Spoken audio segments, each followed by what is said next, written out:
قال قد وقع عليكم من ربكم رجس وغضب أتجادلونني في أسماء سميتموها أنتم وآباؤكم ما نزل الله بها من سلطان فانتظروا إني معكم من المنتظرين فأنجيناه والذين معه برحمة منا وقطعنا دابر الذين كذبوا بآياتنا وما كانوا مؤمنين وإلى ثمود أخاهم صالحا قال يا قوم اعبدوا الله ما لكم من إله غيره قد جاءتكم بينة من ربكم هذه ناقة الله لكم آية فذروها تأكل في أرض الله ولا تمسوها بسوء فيأخذكم عذاب أليم واذكروا إذ جعلكم خلفاء من بعد عاد وبوأكم في الأرض تتخذون من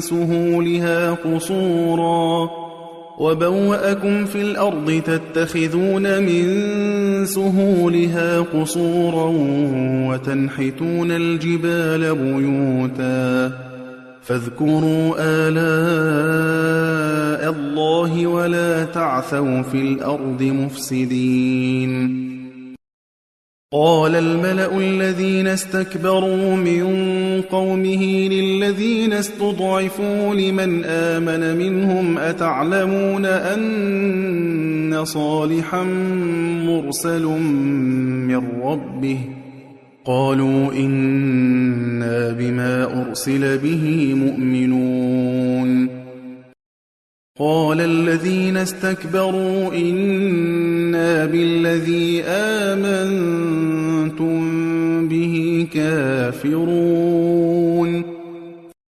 فعقروا الناقة وعتوا عن أمر ربهم وقالوا يا صالح ائتنا بما تعدنا إن كنت من المرسلين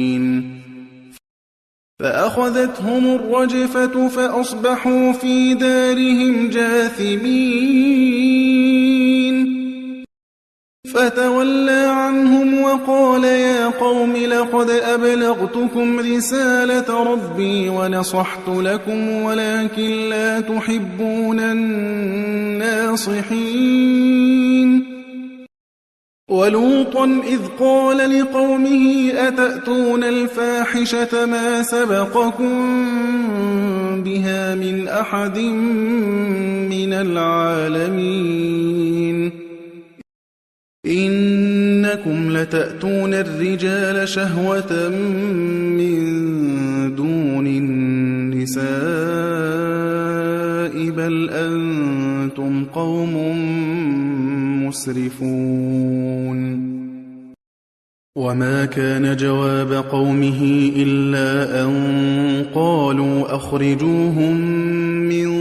قريتكم إنهم أناس يتطهرون فأنجيناه وأهله إلا امرأته كانت من الغابرين وأمطرنا عليهم مطرا فانظر كيف كان عاقبة المجرمين وإلى مدين أخاهم شعيبا قال يا قوم اعبدوا الله ما لكم من إله غيره قد جاءتكم بينة من ربكم فأوفوا الكيل والميزان ولا تبخسوا الناس أشياءهم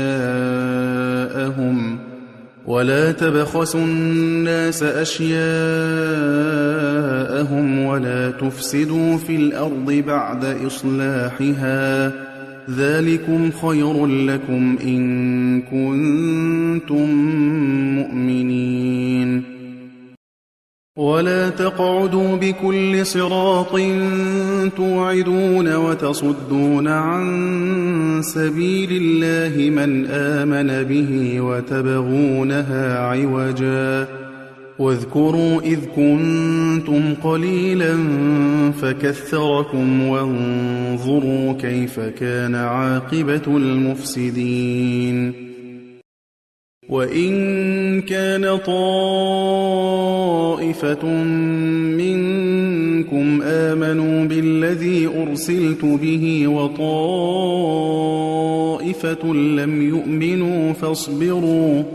فاصبروا حتى يحكم الله بيننا وهو خير الحاكمين قال الملأ الذين استكبروا من قومه لنخرجنك يا شعيب والذين آمنوا معك من قريتنا أو لتعودن في ملتنا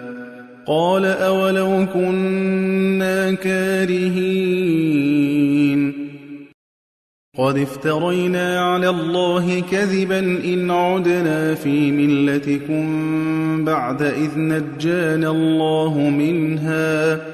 وما يكون لنا أن نعود فيها إلا أن يشاء الله ربنا وسع ربنا كل شيء علما على الله توكلنا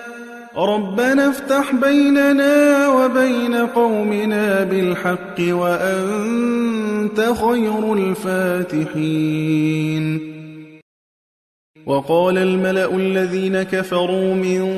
قومه لئن اتبعتم شعيبا إنكم إذا لخاسرون